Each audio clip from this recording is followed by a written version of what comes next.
All right, let's focus back on Europe. An anti-austerity riot erupted in Germany's financial capital, Frankfurt. Thousands of protesters clashed with police, setting at least 7 police cars on fire. Take a look at these images. This is Frankfurt, Germany. Not scenes you see every day there. Police used water cannon and reported making more than 350 arrests. CNN's Fred Pleitgen has the full story.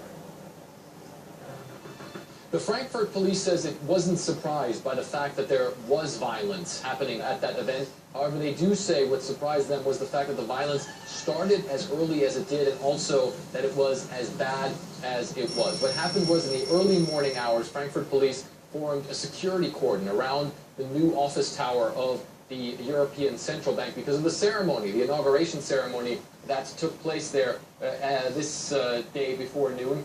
What happened, though, was that many of the clashes that did break out happened outside of that security cordon, in the center of Frankfurt, mostly around the Opera House building, but also at some of the many bridges that go across the main river there in Frankfurt. Now, the Frankfurt police says that at least 94 of its police officers were injured in those clashes, many by people throwing rocks, others also by some sort of substance that seemed to resemble pepper spray, they say.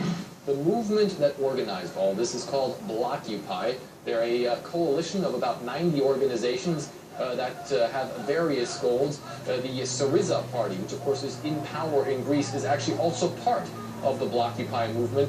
The organizers of the events that happened in Frankfurt came out and they said, and of course it was never their intention for these protests to turn violent, but they also say that this shows that there are many, many people who are unhappy about the policies of the European Central Bank. Blockupy has actually been holding protests especially in Frankfurt, since about 2012. There have been various protests, however, there have been very few that have been as violent as this one.